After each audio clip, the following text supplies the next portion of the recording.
Sicknesses are part of the trials and vicissitudes of earthly life. They are inherent to the coarseness of our material nature and the low degree of evolution of the world we inhabit.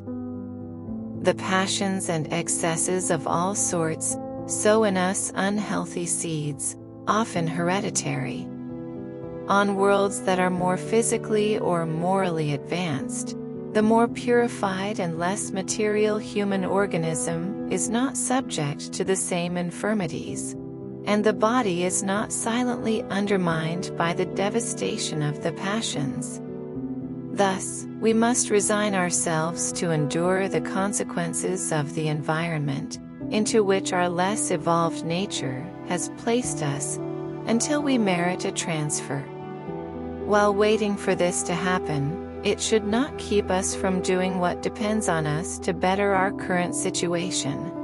But if, despite our efforts, we fail to do so, Spiritism teaches us to resignedly bear our transitory ills. If God had not wanted bodily sufferings to be dissipated or softened in certain cases, God would not have placed healing means at our disposal. God's provident solicitude in this regard, in conformity with the instinct of preservation, indicates that it is our duty to seek and apply them. Alongside the usual medication developed by science, magnetism enabled us to understand the power of the fluidic action. Afterward, Spiritism came to reveal another power in healing mediumship, and the influence of prayer. Prayer. To be said by the sick person, "O Lord, you are wholly just. I must have deserved the sickness you saw fit to send me, for you make no one suffer without cause.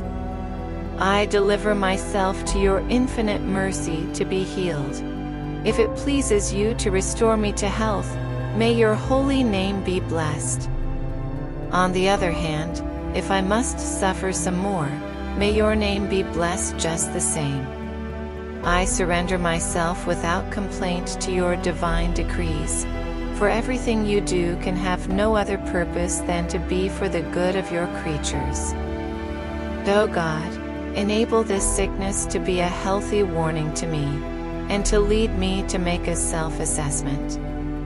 I accept it as an expiation for the past, and as a trial for my faith and submission to your holy will." Prayer option 2. For the sick person. O God, your designs are impenetrable, and in your wisdom you have deemed it right to afflict person's name with sickness. I pray that you will cast your compassionate gaze upon his or her suffering, and deign to put an end to it. Good spirits, ministers of the Almighty, I ask you to second my desire for his or her relief. Direct my thought so that it may pour out a healthy balm over his or her body, and consolation on his or her soul. Inspire him or her with patience and submission to God's will. To give him or her the strength to endure his or her pain with Christian resignation, so that he or she may not lose the fruit of this trial. Prayer option 3. To be said by the healing medium. Dear God, if you would deign to use me, unworthy as I am, I may heal this suffering if it is your will, because I have faith in you, but without you I can do nothing.